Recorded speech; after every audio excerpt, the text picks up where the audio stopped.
بۆ قسەکردنی زیاتر لە باری هەڵبژاردننی ئەنجومەنی پارێزگاکان بە تایبەت پارتی دیموکراتی کوردستان چامادەکاریشی کردووە و دەیەوێت چی بکات و پێی وایە چەند کورسی لەو پارێزگای بەدەست دێنێت گفتوگۆکەین لەگەڵ بەڕێز سەیدۆ چەتۆ بەرپرسی هەڵبژاردننی پارتی لە مەکتەبی ڕێخستنی پارێزگای نینەوە. بەڕێز سەیدۆ چەتۆ سڵاوتان لەبێت تۆم کاتتان باش. بەڕێز سەیدۆ دە هەڵبژاردنن ڕابۆریدا هەمیشە پارتی لە پارێزگاها نینەوە هێزاییەکەم بووە. بێجارێ پارتی چاوێوێ لە چییە؟ دەبیتە هێزاییەکەم لە نینەوە؟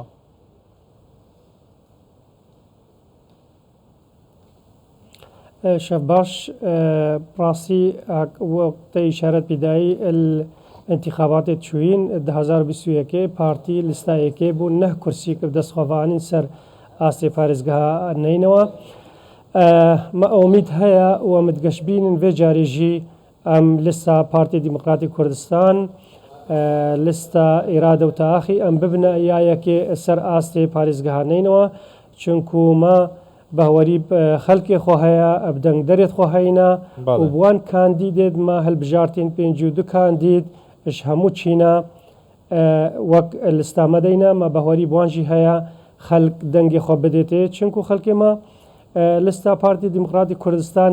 ناس کردە و هەمووژی زانن vê carêjî لستا 197 ئەم دێل خزمەت ئەوان دەبن بە کاندیدێت خۆڤا سەر ئاستی پارێزگەها نینەوە بێفرق و جودایی ئەم خزمەتە خەڵکی خۆ هەمووی بکن سەر ئاستی سنتەرێ مووسڵ و دۆروبەراژی هەرسی هودێ یەکێن ئیداری یەب سەر پارێزگەها نینەوەڤە. بەڵێ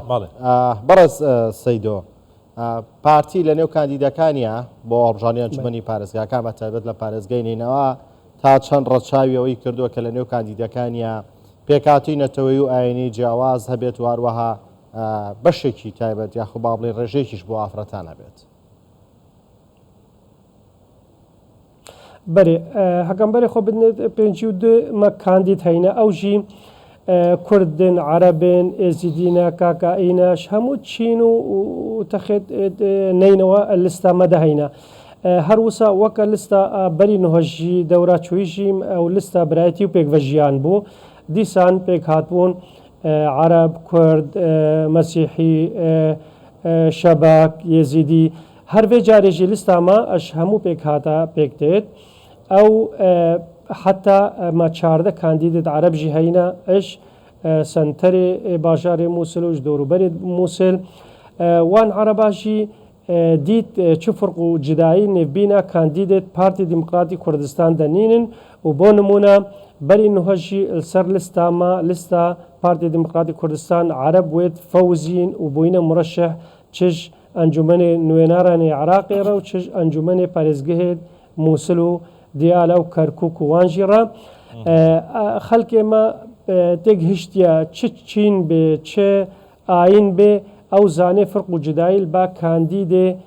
پارتی دیموکراتی کوردستانینە بۆ نمونە ئیخلاصت دلێمی و طعمە لە هێبی دو دەورە چینە عەرەباینە براینمەت عەرەبە ئەف دو دەورە السر آستي مخمور لقى 23 بسرت كافن بو برلمان عراقي وجا خلقي ما وقت هات خو ترشيح كر سر لستا بارتي ديمقراطي كردستان او زانن ارمانج و چفرق و جدائي الدف لستا بارتي ديمقراطي كردستانينا كانديدي و اشچ چينه به اشچ آيني به اشچ قوميتي به سروي اساسي وان بهوري بخو هيا و بەهوەری بدەنگ دەرێت پارتی دیموکراتی کوردستان ژی هەینە بەلی لە گۆری ئەو پلانەوە دانای لە پارێزگەهان نینەوە vê carê çavê partî li serokê civatê yan jî parêzgarê neynewa تزانی کەمبەرێ خۆ بدنێتێ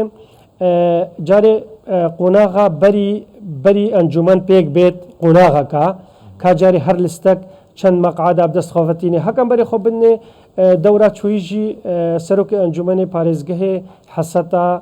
کوردا بووش کوردا حەسەتا پارتی بووش بەرچێ دەورا چووی مەوەکو پارتی مە 8 کورسی کابوون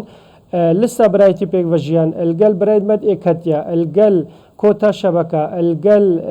عنسرەکی عەرەبژی گەلمە هەبوو ئەم 13 کەس بوون یعنی الثلث المعطل للمجلس بژنێتێ هر وسام تحالف القل برادرنا تخد ديجيت كر تبون الأغلبية المطلقة بيستويك في جارجي كان بري خو بدنا حق بارتي ديمقراطي كردستان اجبر سيهو سيش صدي اش خلق موسل كردن وجواجي نودو بينج صدي بارتينا يعني وك استحقاق وك حق كيمايا ما فكيمايا بس السر شد مينه السر ويد مينه كجاري كيلستا بتر دنقاب دسخوفتيني ازيلوي بهوري ديما ديسا وك حق ما واستحقاق ما سروك انجمني حصتا ما به وحق ما به ان شاء الله الديف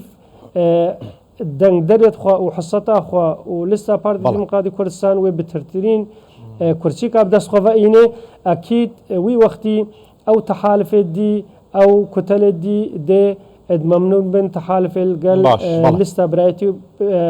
إرادة وتأخي لستا بارتي ديمقراطي كردستان بكن داببنا أغلبية المطلقة وسروك أنجمني حسطا ما بي إن شاء الله بله برز سيدو بۆ شنگال هیچ گرفتێکتان هەیە تا چەند نتوانن لەوێ بانگەشی هەڵبژاردن ئەنجامدان گرفت بۆ کاندیدەکانتان دروست نەبووە لەوێ دزانی کەمبەری خۆ بنێ شنگاژی پارچەکە قەضاکەش پارێزگەها نینەوە خەلکێمە ڕێخستێنمە وەکە 2021 وێلور هەین خەلکێمەی حتا نەڕێخسێن مەژیبن خەلکە شنگال دەنگی خۆدنە لستا پارتی دیمقراطی کوردستان و بووە وەک نمونەك 2021 ما بترترین دەنگ شنگال بر ودیت وەفدێمە چوو هەگەر وەک بانگەشە هەلبژاردنە بەری هەلبژاردنە بچە شنگال هەندێک ئەمکان بژین مظاهرە نەهێلان دەرباس بنژی بەس سەر هەندێدا خەلکێ دەنگی خۆدا کاندیدێت پارتی دیمقراطی کوردستان بۆ نمونە ما بترترین دەنگل شنگال برش وان ئەحزاب و ئەوەی دیتر هەمیا بتر دیساژی ئەملوێ بەهوەری دەینا ئەو خەلکێمە ئەو ڕێخستێتمە شنگال کادرێتمە شنگال دەنگی خۆ بدنە لستا پارتی دیمقراطی کوردستان خەلکێ ئێوەکە سربەخۆشی مستەقلژی دەنگی خۆدنێ بەێ پارتی ئەڤڕوو بە فەرمی ڤەگەڕیا کەرکووکێ و بەرپرسێ لە قەسەیە پارتیژی گوت ڕۆژێندەهاتیدا بە فەرمی ئاڵای کوردستانی لەسەر هەمی بارەگەیان خوا بڵندیکەین وەکە پارتی وە پلانکیریەک و دە ڕۆژێندەهاتیدا یان دە چارچوەیە بانگەشە هەڵبژاردنێدا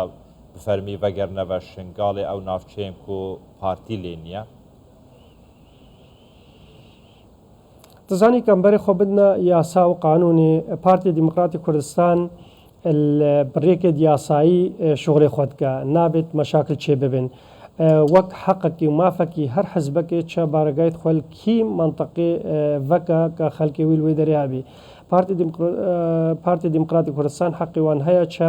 بارگایت خۆڤەکە و هەر و سال 21 ژی ئەمە چوون مەکاندید بریکارێت خۆ و سەرپەرشتێت خۆ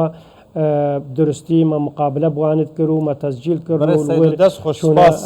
بنگه دندانی هر ساعت چه معنی نینا ببوره دم جینا مالی حق تشتکه ما تشتکه و امر واقع جی تشتکه دنا يعني بسیار من اویا و د پلان ده هيا کو د دمن دهاتی دا بفرمی و گرنه و نواشنگاله و بانگشا خو هل بشارتنان فرمی لو دری دست بگن یعنی هیچ ریگیریک جوته تکرن زانی کەمبەری خۆ بنێ سەرۆک بارزانی حەکیمانە ولدی یاسا وەک پارتی دیمقراطی کوردستان ئەمە شغلی خۆتکەن ما نابێ جیهەکی یا دەڤەرەکێ مشکلە پەیدا ببن بەس مەڕێخسێت خۆ وەرهینە پێشمەرگێت خوا هێزا قاسم شەش و وێلوەرن ئالا پارتی دیمقراطی کوردستان بەرشەفەدین و بەرز و بلندکردین مە چ مشکلە نینن کاندیدێت مەوێل وەر شغلی خۆتکەن هەگەر هات و پێویست بێ ئەمتشێن دیڤ یاسا و حیمایە و شێوەکی ڕسمی بارگایت خۆ ببن چه مشکلە نینە ئینشاءڵڵا سپاس بەڕێز سەید و چەتۆ بەرپرسیار بژاردنن پارتی لە مەکتەبە ڕێخستنە پارێزگاها نەینەوە هەر بژیت سپاس بۆیەوە